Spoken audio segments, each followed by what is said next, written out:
live a happy, productive life, but sometimes we just need a little help. Our Coach On Call experts provide strategies to help you live your best life now. Joining me today is Harriet Cabelli, a social worker and positive psychology coach who helps people grow through their challenges and rebuild their lives with renewed meaning and joy.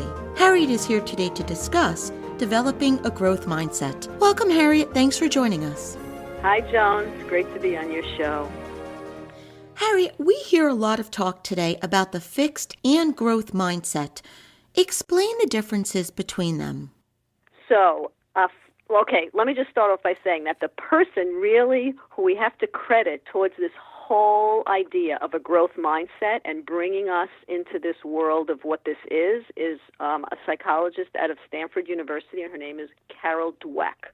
And she has done many, many studies and has basically brought this idea of a growth mindset into the mainstream. So let me explain a little bit. The fixed mindset is what we've all been raised on when we were in kindergarten and our parents took us for those IQ tests, and then it became almost like engraved in stone.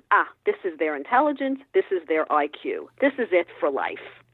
In a nutshell, that's what the fixed mindset is. It's a belief that our basic abilities are fixed, are set and fixed, and that there's not real work on developing further because this is what it is. As they say, it is what it is. Mm-hmm. The growth mindset is kind of the opposite. It says it's based on the belief that learning and our abilities, they grow. They grow with time, they grow with practice, they grow with experience. It's kind of like combining a talent and hard work. You know, they'll say that Beethoven, it just wasn't, or all of these famous artists and musicians didn't just, yes, they obviously have innate talent, but it took hard work and practice. And what's the magic number that they say is 10,000 hours of hard work and practice to really excel and get somewhere. Now, we're not all endowed with a talent, a specific talent, but we can all build and grow our abilities. And there's a new word that's sometimes attached to it, and we say, I haven't learned it yet. Mm-hmm. I haven't gotten there yet. And that yet, even though it's one word, is very powerful because it's not limiting. It's expansive. So that's basically the difference between the two. The fixed mindset will say, I'm either good at it or I'm not. You know, when I'm frustrated, I just kind of give up. The growth mindset will say, challenges will help me to grow. I can learn to do something better than what I was doing. In other words, there's always that ability to improve. I may personally never be great at technology. That's not my forte. But each time I learn a new piece, I'm better at it. Mm-hmm. Doesn't mean I'm going to be the whiz, but I'm better than I was last week. So that's basically the difference.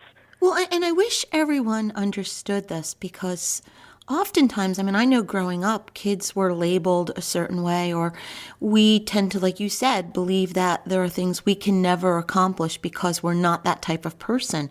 So by having more of a growth mindset, how can that enhance our lives and help us live better? It's a wonderful question, and it's so powerful because, again, if we buy into this idea of a growth mindset, which I think is all the proof is there to see the richness of it, we will open ourselves up to more possibilities and new opportunities. We'll take more risks. We won't be afraid to fail. We'll welcome criticism to improve because we'll say it's not just, that's the way I am. I can't help it. You know, that attitude of, I can't help it. That's how I was born. This is just me. Right. It's the antithesis of that attitude. It's saying, I can do better, and I can learn from my failure, and I can get back up, and I do like to try new things, because what's the worst that's going to happen? I won't be great at it? Okay, so I won't be great at it. But then the world opens up to us in terms of possibility. And then when we do fail, or we don't get that interview, we don't go home and put our covers over our head and say, that's it, I'm done. There's no easy giving up when you aspire to that growth mindset. It's okay, I didn't get that one, I failed, I didn't get it, I'm going to try again. What do I need to do to make it happen or to get a little bit closer? In In other words, the failures don't set me back. Or they may set me back, but they don't keep me back. Right. The failures are a learning tool. What can I do differently next time? It's an opportunity to grow and to learn. And challenges will help me grow. And feedback, even though I may not like it, may hurt my ego, but if I want to improve, that's the only way to do it. So, and there's a lot around the character strengths of persistence and stick-to-itiveness, and that we emphasize effort. It's not only about the outcome, but it's about the process in terms of the growth mindset. I'm putting in all this effort, and I'm proud of myself for it. And then, what'll be will be, but I feel good that I'm actually doing it and trying. And that says a lot. That will keep us, to keep going. That'll keep us on track to keep going as opposed to giving up. And when we keep going, we know what happens. Eventually, we do well.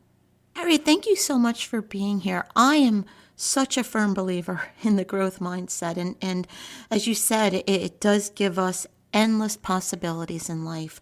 If you would like to learn more about Harriet and her work, if you would like to learn more about this topic, you can visit Harriet's website, rebuildlifenow.com. And as always, to hear more from Harriet, you can visit our website, CYACYL.com/Harriet. We'll be right back.